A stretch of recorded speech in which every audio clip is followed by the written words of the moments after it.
Assalamualaikum warahmatullahi wabarakatuh. Sebelumnya, perkenalkan nama saya Puji Mei Magdalena. Saya dari program studi Teknik Elektro 2023 dengan NIM F1E223009. Saya dari kelompok 5. Di sini, saya akan mempresentasikan perbedaan vektor dan skalar. Oke, langsung saja kita masuk ke dalam pembahasannya. Oke, di sini ada vektor dan skalar.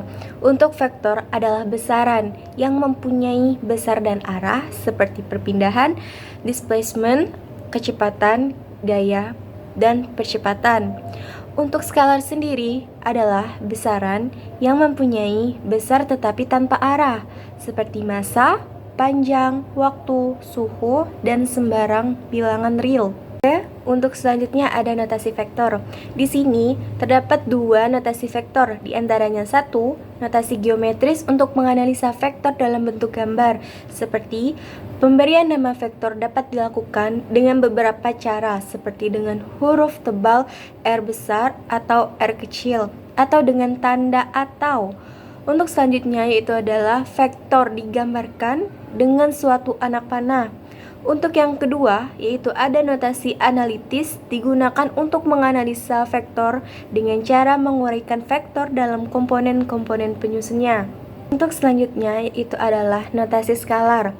Di sini, besaran skalar dituliskan dengan huruf miring italik, kecil atau besar dari alfabet Latin. Contohnya, huruf kecil M, atau bisa disebut dengan massa, T, waktu, T besar, suhu.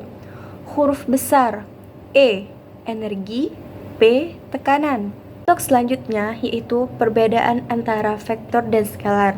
Ada beberapa perbedaan antara keduanya. Di antaranya, untuk vektor sendiri, yang pertama, besaran vektor memiliki besar dan arah. Yang kedua, besaran vektor dapat berada dalam 1, 2, atau 3 dimensi. Yang ketiga, besaran-besaran ini dapat diuraikan menjadi komponen-komponen dengan menggunakan sinus atau kosinus sudut yang berdekatan. Untuk skalar sendiri perbedaannya adalah yang pertama, besaran skalar hanya memiliki besar atau ukuran saja. Yang kedua, setiap skalar hanya ada dalam satu dimensi. Yang ketiga, besaran-besaran ini tidak dapat diuraikan menjadi komponen-komponennya. Untuk contoh besaran vektor sendiri itu terdapat beberapa, di antaranya kecepatan, memaksa, tekanan, pemindahan, dan percepatan. Berikutnya, untuk contoh besaran skalar, di antaranya ada massa, kecepatan, jarak, waktu, daerah, dan volume. Untuk selanjutnya yaitu terdapat 5 jenis-jenis operasi pada vektor. Di antaranya untuk yang pertama adalah penjumlahan vektor. Penjumlahan vektor menggabungkan dua vektor atau lebih menjadi satu vektor yang disebut vektor resultan. Menjumlahkan vektor tidak semudah menjumlahkan bilangan biasa karena vektor mempunyai arah dan besaran. Untuk yang kedua yaitu adalah pengurangan vektor. Pengurangan vektor pada dasarnya adalah penjumlahan vektor negatif. Suatu vektor negatif mempunyai besar yang sama dengan vektor aslinya, tetapi arahnya berlawanan. Untuk yang ketiga, yaitu perkalian vektor dengan skalar. Perkalian vektor skalar adalah operasi matematika yang mengalihkan suatu vektor dan suatu bilangan atau skalar. Hasil perkalian ini berupa vektor baru. Keempat, yaitu perkalian titik atau dot product. Perkalian titik adalah jenis perkalian yang dilakukan pada vektor. Hasil perkalian titik adalah skalar, bukan vektor. Skalar adalah besaran hanya memiliki satu nilai tanpa arah. Di sini juga terdapat contoh dot product. Bisa kita lihat pada PPT di atas, itu adalah contoh soalnya. Untuk yang kelima, yaitu perkalian silang atau cross product.